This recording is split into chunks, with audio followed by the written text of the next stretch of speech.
Primeiramente, boa tarde. É, Nessa aula iremos falar sobre os anti-inflamatórios esteroidais. Os anti-inflamatórios esteroidais, eles agem na cascata do ácido araquidônico, num processo parecido com o dos ARNs. A diferença é que os ARNs eles bloqueiam as ciclooxigenases e os corticoides bloqueiam a fosfolipase A2. A partir daí, é possível a gente afirmar que os corticoides eles são mais potentes, tendo em vista que bloqueiam todas as reações bioquímicas oriundas do ácido araquidônico. Os metabólicos dessa via seriam possíveis substratos para que ocorra o processo inflamatório, como por exemplo os leucotrienos, as prostaglandinas, entre outros. Todo fármaco esteroidal, ele tem uma estrutura, o ciclopentanoperidofenantreno.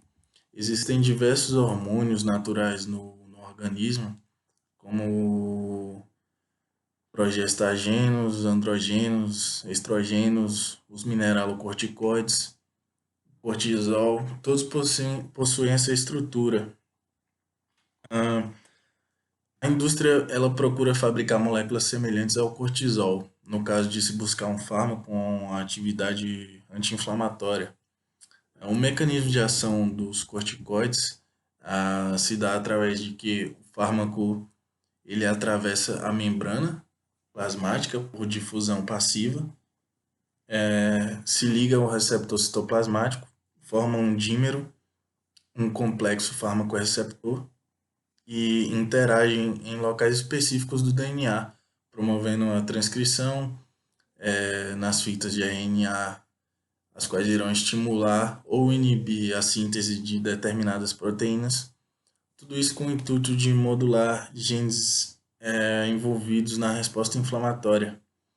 Isso ocorre por dois processos diferentes, sendo pelo aumento da expressão gênica ou pela diminuição da mesma. No processo de transativação, por exemplo, onde há o aumento da expressão gênica, por exemplo, na síntese de citosinas anti-inflamatórias, como a interleucina 10 e a interleucina 12. Então, no geral, temos o aumento da expressão de moléculas anti-inflamatórias.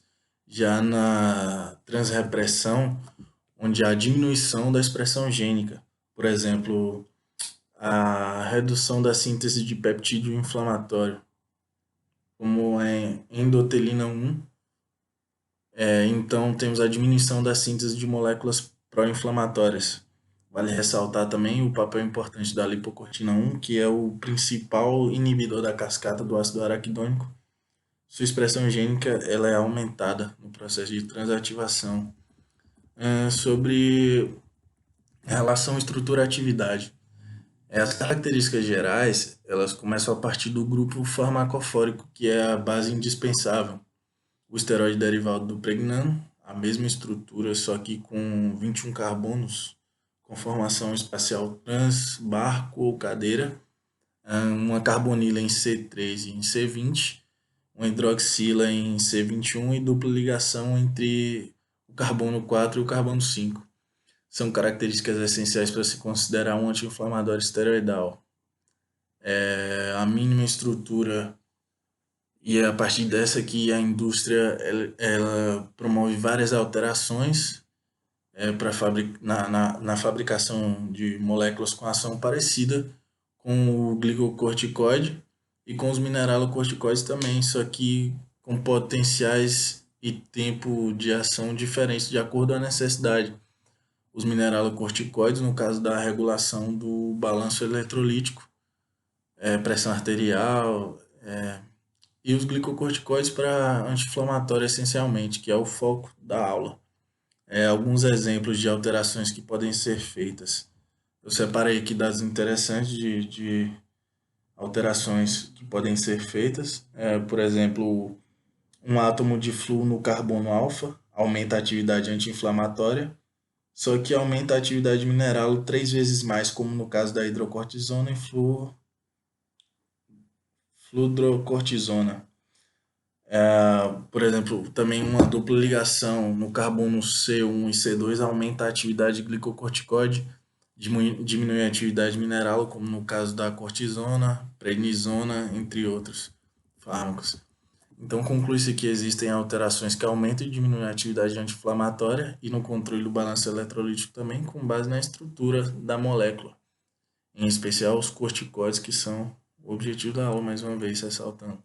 Por exemplo, o fármaco é administrado, passa pelas fases, a farmacocinética, enfim, chega na membrana da célula, onde atravessa por transporte passivo, se liga ao receptor citoplasmático, forma um complexo e vai em direção ao núcleo, onde consegue penetrar e se ligar ao DNA.